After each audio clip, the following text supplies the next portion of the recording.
This is the web transmission service of the Royal Canadian Military Institute.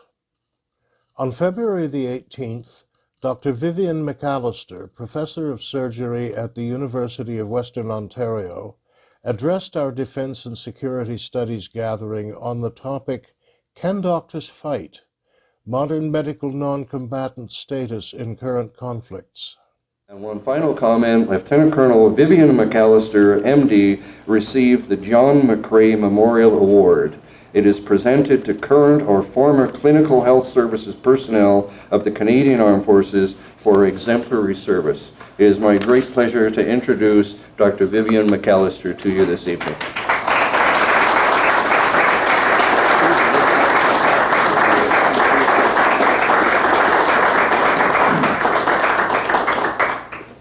I should just quit, Mike. That's some introduction. You better be good. I gotta say, just to comment on the introduction, that it was my time to leave, and that I'm very proud of the fact that I left a very strong surgical unit in the Canadian Armed Forces, and we have its leader, its chief here, Colonel Andrew Beckett, today, so that's wonderful. And another wonderful thing for us at RCMI, Andrew's a member. He's been posted to Toronto, where he's now going to be Director of Trauma at St. Mike's Hospital. So Toronto's lucky, we're lucky. It's all working out. Okay, the title of my talk is about Can Doctors Fight? And you know, the linguists among you would say, should it be can, should it be may, should it be should doctors fight? Well, we all know that doctors may fight to defend their patients or themselves. So that's not what we're talking about today. And I'm sticking with the title, Can Doctors Fight? Because I'm going to propose the notion that if they fight, they're not doctors. If they fight offensively, they're not doctors. So let's go ahead and see where it takes us. I'm expecting conversation about this because I made it all up. This is my Geneva Convention card. I still had a photocopy of it, Andrew. I've given the card back. But somewhere in my emails I found a photocopy that I had to send in for deployment. But they insist on you having this thing going on those deployments. In fact, on one occasion I couldn't find it in my pockets, and they nearly didn't let me on the plane because you had to have it. And I said, you know, the Taliban don't actually care about the Geneva Convention. And ISIS, for sure, if they found that card on you, you'd be first out for whatever retribution they're going to give. So why do we take that card? You know, what is the use of having a Geneva Convention card for medics? And it's a serious question, but it's a question we have out there.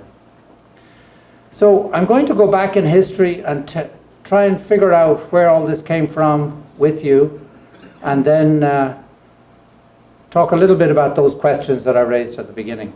Does anybody know what this is? Raise a hand. Feel free to throw in a comment. You must know. Does anybody recognize anybody? Oh, Chloe does, yeah? What? Say something. What? The Vatican. Pantheon? Okay, no. You're miles away. You're on the wrong continent. Does anybody recognize it's a bit small, but the chap in the middle there with the kind of a blanket on his knees, it looks a bit like it's too cold when he's watching television. Anyway, that's George Washington. And this is known as the apotheosis of George Washington, and it is the painting on the cupola of the Capitol. If anybody doesn't think that the United States has a religion which is itself, and that the Messiah is George Washington and the founding fathers are his apostles, this is your proof that you're wrong. Now, this is the state of the capital that we left it in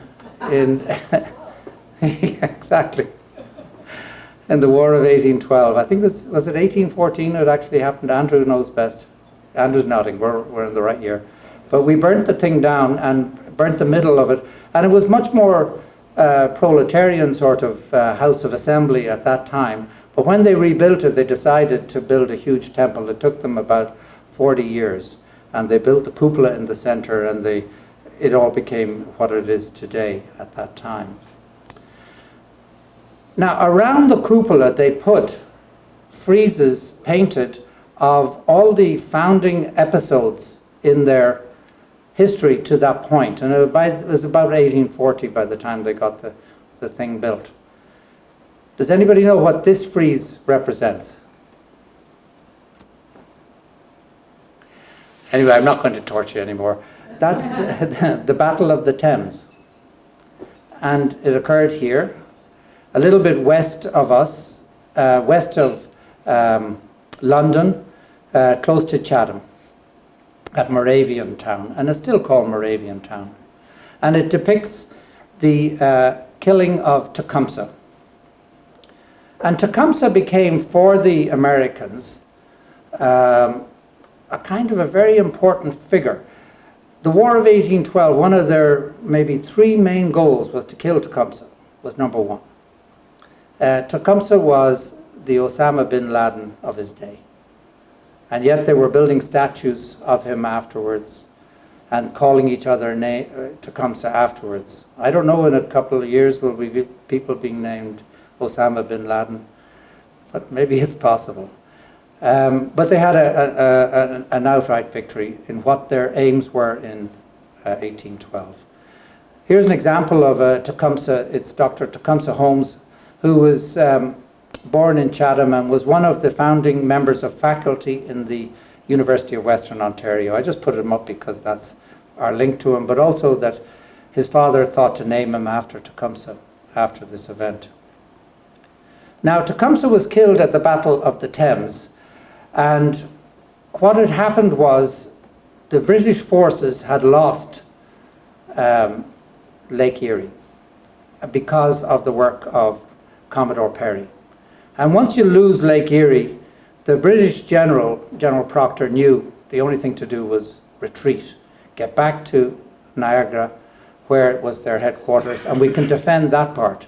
And by rights, the Americans should have taken the whole of southwest Ontario. And if you look at the map of North America, it doesn't really make sense how we ever managed to hold on to southwest Ontario.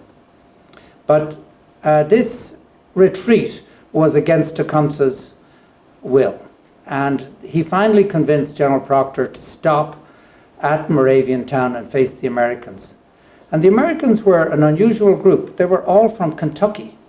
I found this extraordinary. People from Kentucky in 1812 or this is now 1813, coming up all this way to fight Canadians.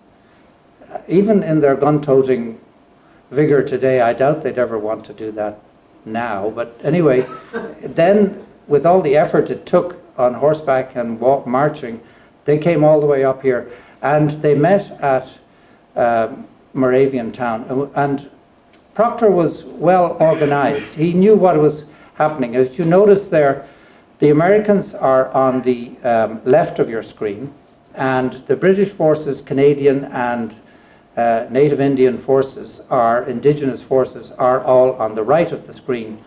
And it's narrowing towards the British forces. So the Americans are open and we're in a protected position. And they chose it because all of the native forces were hidden in the swamp and in the bushes on the top of the screen. And the Americans were outnumbered. Now there were two groups led there by the Johnson brothers from Kentucky. And the one I'm going to tell you about is Richard Mentor Johnson, this man here. And he faced the indigenous forces while his brother faced the conventional British forces. And he decided that if they charged or fought in the usual way, there'd be a bloodbath. So he asked for 20 volunteers for a suicide charge. And it was called the Charge of the Forlorn Hope. And I don't know if you know about those, but they've used them throughout history, and it really worked at a time, up to the time that you had weapons where you had to recharge them. So you could get one shot off, then you had to recharge it. And by the time they had let off all their weapons against the 20, the rest could charge after them and take the enemy. And that was the plan. He was a very brave man, Richard Mentor Johnson, and he went on to be Vice President of the United States. He was a congressman at the time that this happened. He became a senator later, and he had an extraordinary life. And the picture that I showed you earlier shows him killing Tecumseh. He probably didn't kill Tecumseh. 15 of the 20 who charged were instantly killed. He was severely injured.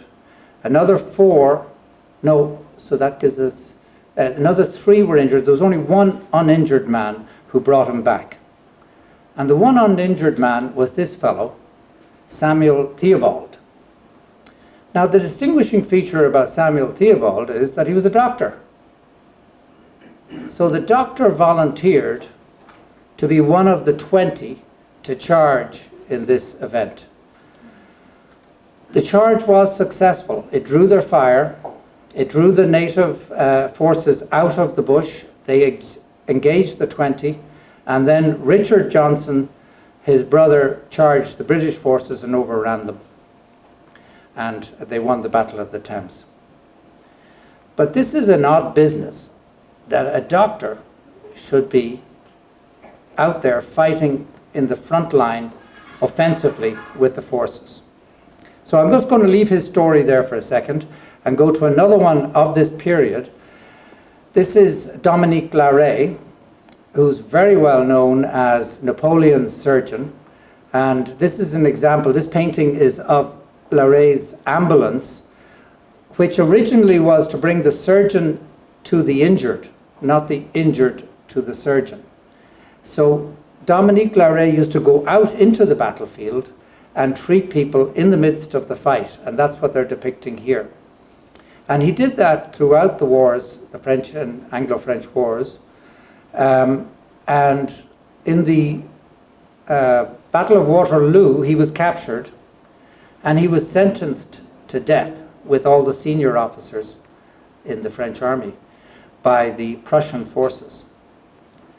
And the son of the Prussian general said, "Oh, you can't kill that fellow.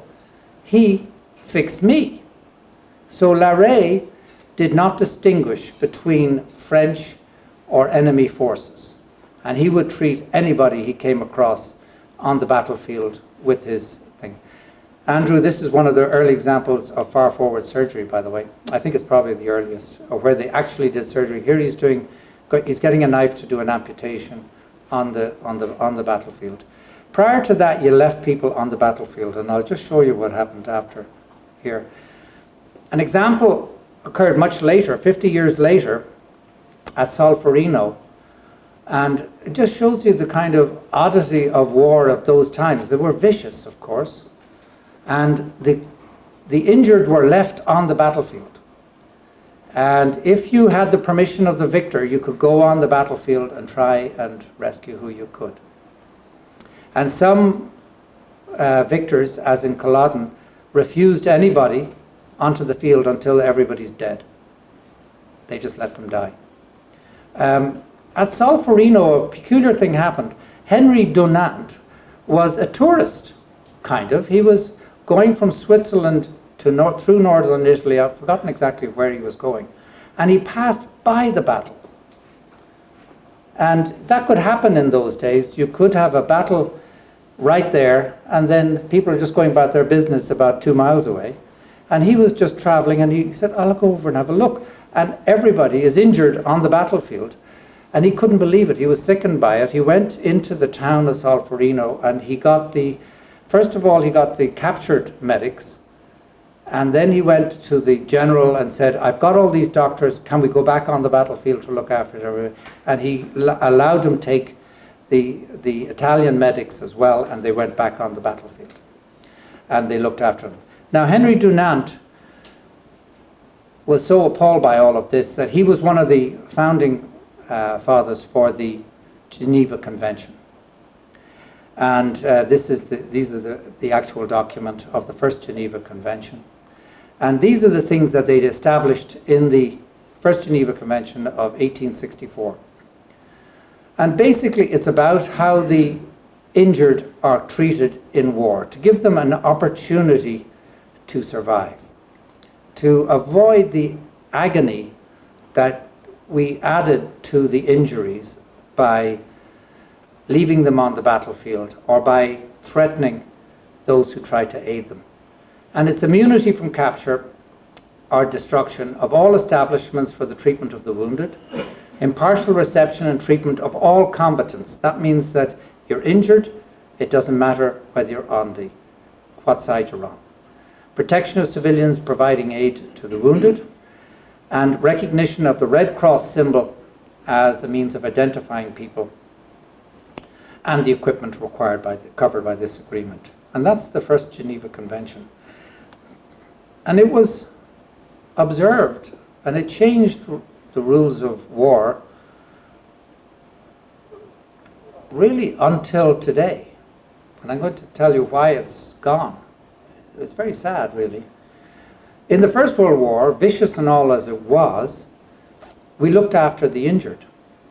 This is a painting. There's lots of different examples, but I thought I'd just show it to you because a friend of mine recently discovered what it was about. It's in the Imperial War Museum. It was painted by William Orpen, who's well known for painting pictures of the First World War on the British side.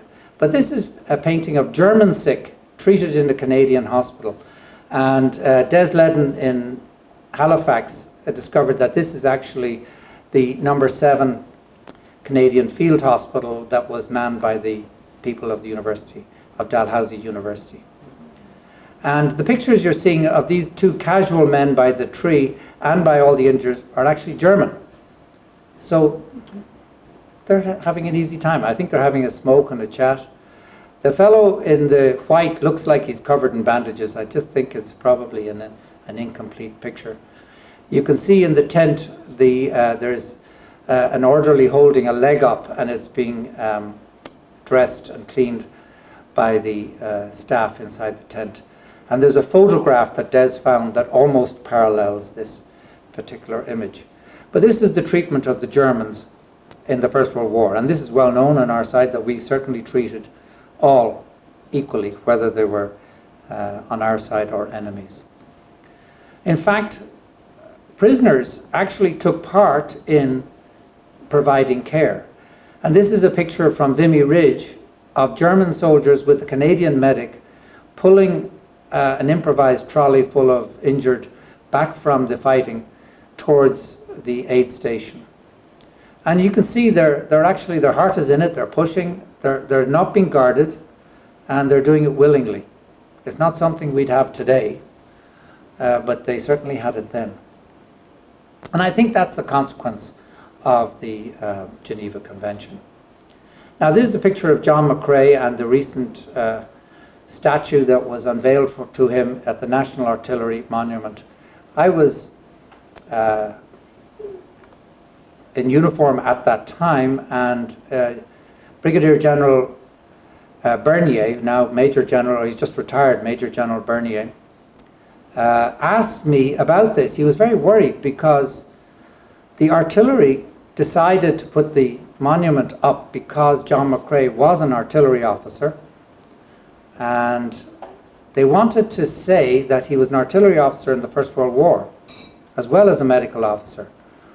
And he was very worried about that because he said the Geneva Convention says that a medical officer cannot be in an offensive situation.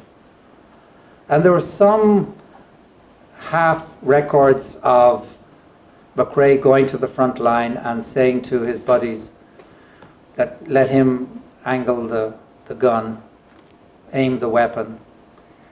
We don't know if it's true or not. But he asked me to look into it. Andrew was involved in this as well. And we looked into it carefully, and we reported back that, he's a medical officer in the First World War. He was an artillery officer in the Boer War. He was actually a graduate of the University of Toronto before he went to the Boer War, but he decided not to be a doctor, to be an artillery officer. And during the First World War, he was a medical officer. But it brought back this notion in the modern day of we didn't want to be disgraced by mistakenly saying that one of our icons was not only a medical officer, but was also a combat officer. Well, now jump forward to today. Things have changed awfully. I mean, it's unbelievable. I think the chivalry that we saw in the First World War with respect to the medical care of injured and the medical officers continued to some extent in the Second World War. Second World War, actually, they did not wear their Red Cross badges. And although we were issued them early in Afghanistan, we never wore them either, because they had become targets.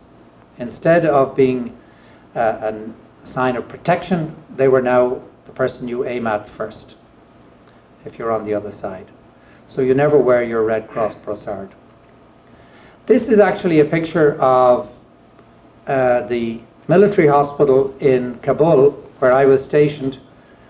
And it was in op attention. We had moved from Kandahar, and in Kabul we were to provide support to the educators, trying to re-establish some of the postgraduate education in Afghanistan. And we did it through the military, who had protected compounds. And they were able to try and protect the outside. There was a suicide bombing at the gate before we got there. It wasn't very risky for the rest of us inside. And I was very fortunate, and we were all very fortunate in that the period we were there was quiet. As soon as we left, they actually repeated the attack on that hospital with the suicide bomber at the gate. But at the same time, they had people in white coats inside with automatic weapons who went through the hospital, and they eventually killed 30 people. And there's no mention how many they injured. That was done by ISIS.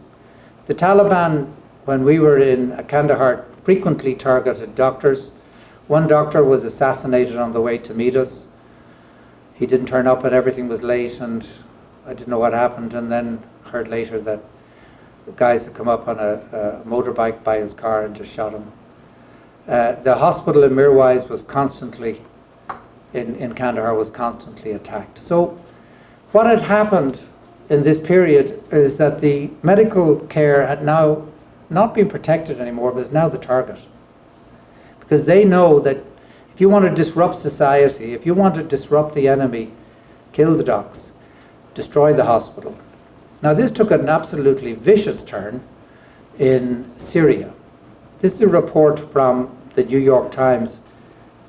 So this is Malachi Brown reporting for the New York Times. And it's very recent. It's just, yeah, there, that's great. And we'll just play a minute or two of it. This is Russian radio traffic. That's great. Two Air Force personnel on a bombing mission over Syria. Stay there, Max.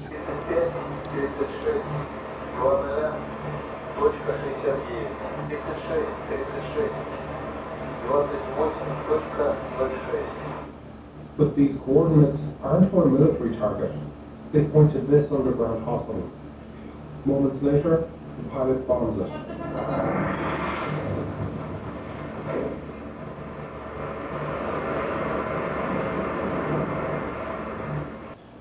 So you can see that we've entered a new phase. It's not just irregular forces taking it out on the medical facilities. It's not one-off doctor assassinations. Now the full anger of a state is on medical facilities in Syria. I mean, I think this is now one of the worst war crimes that we're witnessing since whatever you want to go back in. I think it's going to be remembered as one of the dreadful developments in humanity. So in all of this, I can only come up with one kind of message, that humane medical care is the only civilizing influence we have in an increasingly savage world.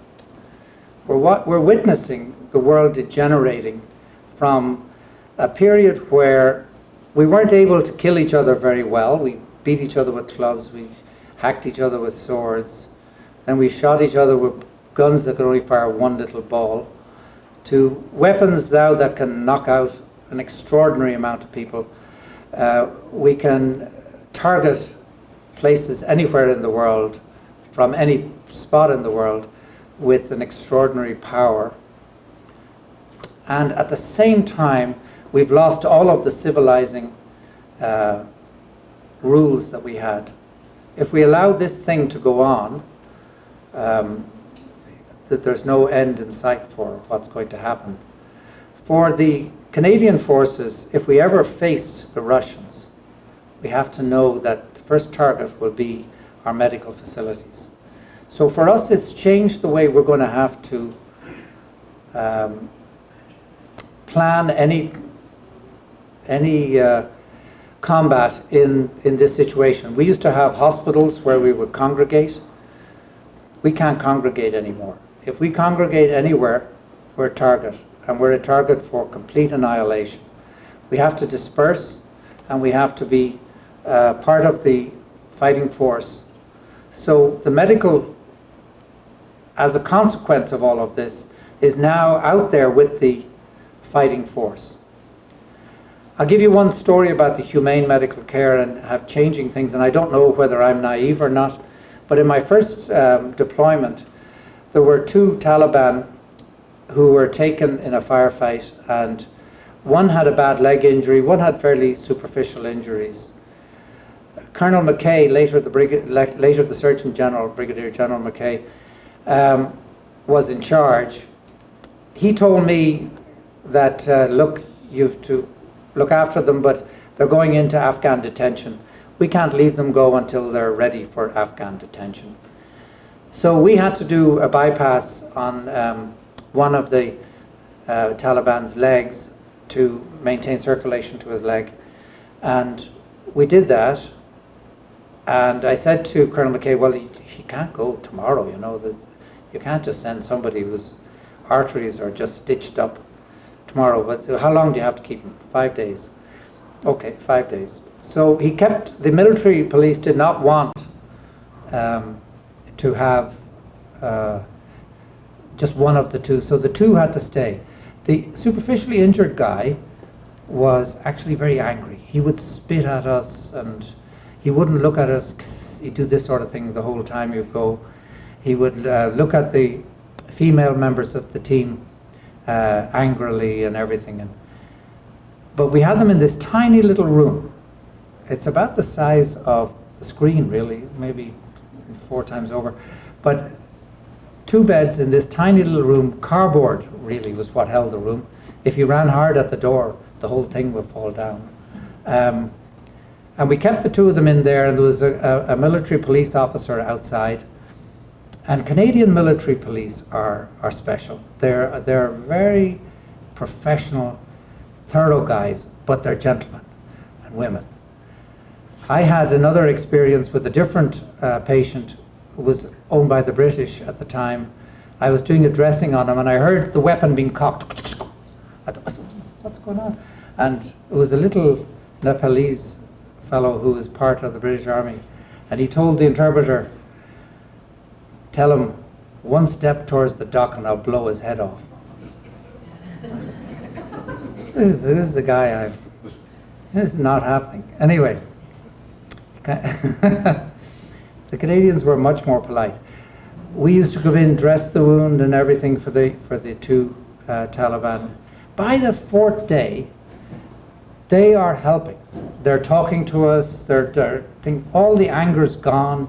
And by the 5th day, they're shaking both our hands. They're going off to Afghan detention, but they're changed. Now, it turned out later, it's a Canadian strategy. I didn't know this, but just to share that with those of you who don't know. If you face an enemy that knows they're going to die when they are captured, they will fight to the death. If you face a Canadian and you know that you're going to get fair treatment, that you might even end up in Canada, God knows, Yeah. you give up. And you give up as a thing, and that's what happens. And we changed the attitude of those people, and I saw that time and time again. Now, just the last couple of things. There is a quid pro quo for this. While the world is changing, there are things that we have to do to try and preserve some of the medical humanizing influences in this awful situation. There's no role for medics participating in combat other than the defense of themselves or their patients. We should avoid, medics have to avoid hero shots. We all love going over there and pretending we're part of the combat force, put on all the armor and hold huge weapons and things like that. But that's not true. We don't do that. We're totally protected when we go there. We have people looking after us. And we should avoid those hero shots. And we're not there for war tourism. Medics have to avoid being involved in certain unsavory situations, such as interrogations. And there are problems for the Americans in this regard. And we have to avoid misuse of medical facilities. Some of the facilities that I showed you were used for storage of weapons. And that will negate your non-combatant status as a medical facility. Other forces have used medical facilities for secret operations as a way of getting into the enemy territory, the vaccination program in Pakistan, etc. This is not worth it. To do that, you ruin everything that we are setting up to try and keep some civility for when the war is over. And finally, medical facilities are used to lure informers. We watched that happening among our allies, and it's not right, it's not worth it, and we never did it. But these are things that I think of as things we must avoid. So let me go back to our two examples. Samuel Theobald was a physician. He went back to Kentucky, and he was part of the University of Transylvania, which is still a university down there, but not a medical school anymore. And his descendants became very famous doctors.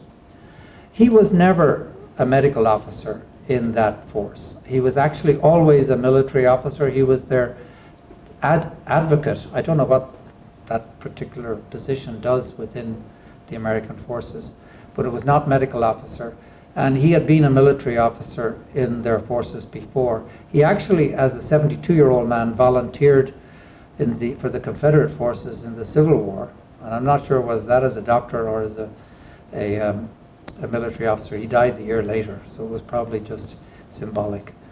John McCrae, as I said, was never a combat artillery officer in the First World War. He was actually a highly and very distinguished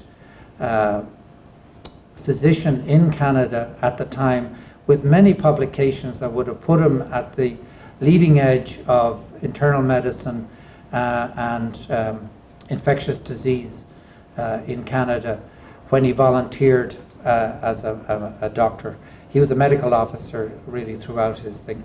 He did volunteer to be an artillery officer, and they told him, "You're too old and you're out of practice."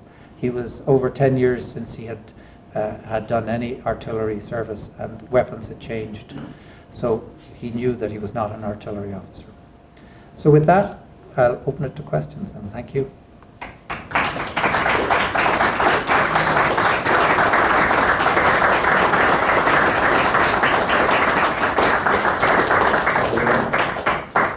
Questions? I'm surprised you didn't talk about Bethune. Good point. Well, I time restrictions. I mean, if you want to stay all night, there are great examples. So Bethune, you're right, but he was what do we call it? A stretcher bearer in the First World War, and then he came back and completed his medical degree here. And then when he went to Spain and then in China, he was always a medical officer. I don't think there's any examples of him, and that he ever was a combat officer at the same time. He was always a medical officer. So there are a lot of us, and there's some in the room who've been both military officers first and then medical officers. And you could switch back and forth. You just can't do it in the midst of a battle. Yep. Doctor, the civil military cooperation people are very fond of their visiting clinics, to take a clinic out to the outlying village. Not entirely altruistic undertakings. There's an aspect of force protection. There's an aspect of intelligence gathering even. Do you regard these as illegitimate then? Yeah, so there's somewhere you have to draw a line. If you go and it's truly to provide medical care, but you come back with intelligence, I don't think there's anything wrong with that. What does happen what we witnessed was that in Afghanistan occasionally, our allies would set up a pseudo-medical clinic. It would be a quick one. They would move into a village, they'd have a medical clinic, people would come in, and then they start pumping them for information. And they would say to them, you can't receive care unless you provide information. That's probably a step too far, but there's obviously a grey line. It's a grey area, and where the line is, I don't know. We're dealing with much worse problems than that, than trying to define that fine line. I think all of our ops are heart and minds. So to some extent, they're to our advantage. We're trying to win their heart and minds, and that's our advantage. It's not totally altruistic, what we do. And for Canadian forces to be humane to captured has a benefit to us that I described. So it's not altruistic. It's not altruism. It's trying to define a line of where humanity stops. And there are some risks to it with things that we don't even think about. And we deal with some commanding officers that don't think about that, or the black ops people don't think about it. Say, well, look, we can get in there and do a vaccination thing.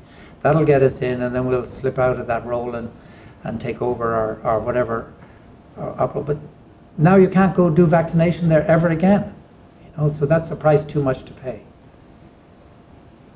But that was the problem with the whole CIMIC thing. Every country had a different way of interpreting it Yeah. and employing it. So humanitarian aid would become weaponized, right? Yeah. Especially with the Americans compared to like Germans or Brits and stuff. Yeah. Canadians were much more geared towards like actually trying to help them and stuff. But then one group ruins it for everyone else, and it's not standardized across nations, right? So when you go to a combat zone like Afghanistan, that's not standardized across the country, then you're not going to have the same type of influence. You can't do the same type of activities. No, you can't. So how do we influence our colleagues, our allies in that? Well, they try to do that with NATO CIMIC, right? Trying to standardize that, Mhm. but still, the U.S. they're very much all about show of force, right? They're force protection and stuff like that. So, and they're like the main players in Afghanistan. So that's why we're unfortunately like that. Like the provincial reconstruction teams and stuff like that, they were doing a good job in the Canadian side. But Yeah. it's just within that province. And as soon as you step outside of that and go to a different area, it doesn't like the same type of effect you want or like hope for. So you're very good. You're describing the problem, and we're dealing with allies whom we want to be allies with. I mean, we were doing it for their benefit too. We just need to be able to influence them. I think it's about conversation, and it's about description of limits. What are these limits? And you've got first-hand experience of that, and if we can just write it down in a way and describe it, I think they'll begin to understand it. Yeah, Moshe? Do you feel that civilian doctors that join the army have a better way to influence the doctors that grew up in the army chain before? The attitude is different? No. That's a good one. Very good. It's a really good question. And our forces in Canada are different possibly to those in Israel, where in Israel civilian members are part of the of the armed forces. There's no distinction. For us in Canada there is a huge distinction. There's only a tiny proportion of the civilian group who are members of the military. What I actually found in the military was that I learned more from the briefings I got before I went overseas. The rules of engagement, the rules that they would tell you that you must observe when you're over there. It was just phenomenal. I never knew that existed as a civilian. And I think my military comrades had grown up with that all the time. This was their 20th time to be getting this same lecture. And we got it every time we went overseas. We got the same lecture. It was made specific for the environment we're going into. And as a civilian going in, I learned a ton. I could have made the errors that I think our American colleagues were made if I was a civilian, because you get angry about things. And in your anger, you do these sort of things and make these errors that you regret later. And a lot of the Americans they're almost civilians, you know. I mean, their military training is so small. Their time in the military is so short. And then they're deployed overseas. They're wearing uniform, but they're not the same as the professional Canadian Army. And I think that's where some of these things happen.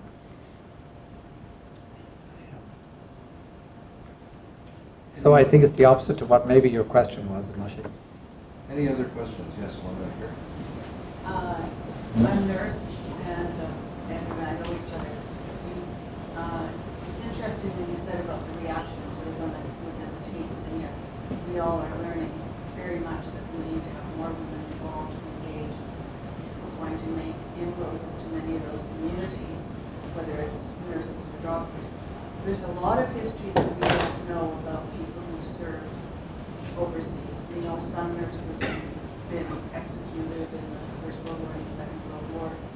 And we really haven't acknowledged that part of the forward team, and often the nurses managed all the dressing stations. Yeah. And so I think it's really important for us to think about this, because this is one of the components of us being with different cultures, that we have to have ways that we can interact, that they will accept us, and having women be able to go into the villages, into the clinics particularly.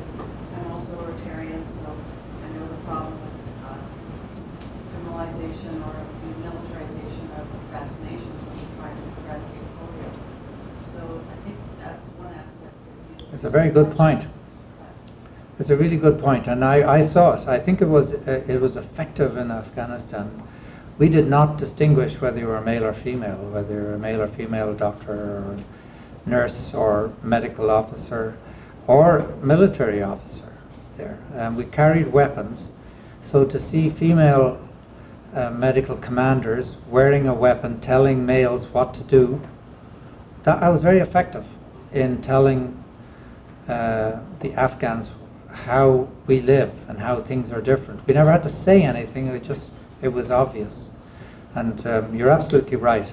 I think the answer is to just absolutely have no differences between the genders and to get out there and do a good job as a human. And then the lessons you're talking about become completely integrated. Thank you.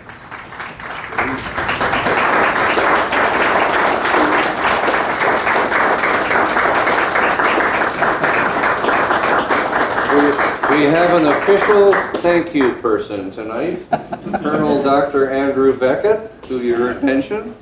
Andrew? Thanks, Mike. I'd like to thank Mike for asking me to say a couple words about Vivian. This was on the fly, and but anyways, Vivian. I've known Vivian for 10 years now, and he's been a mentor and a friend and an advocate and a defender sometimes. And I think he's taught me a lot about being a surgeon, a physician, and a military officer. And he's also taught me about being, a humane person and keeping your humanity about in all these terrible situations. And so I think it's great seeing him again. And I can tell you he's left a cadre of general surgeons in the military. We're probably the strongest cadre of specialists in the Canadian Forces now. We're about 9 strong now, and we're the most dynamic group, and we publish more than anybody else in the organization, and we're always stepping up to the bat, and I owe that a lot to Vivian to help lead these folks. And I really, it's difficult to even say how much we miss you, and we wish you hadn't left. You know, there's a lot of people in the military who wish they just would leave, but but definitely, Vivian, you're those, the people we wish you would have stayed longer. And Mike asked me to just hand off this gift in token of the presentation of the Institute. But again, my friend and colleague, we honestly miss your presence in the organization. This has been another in our series of webcasts produced by the Royal Canadian Military Institute in Toronto as a public educational service. You can find news of upcoming events and links to our webcast archives at www.rcmi.org. On behalf of the RCMI, this is Eric Morse saying goodbye for now, and thank you for joining us.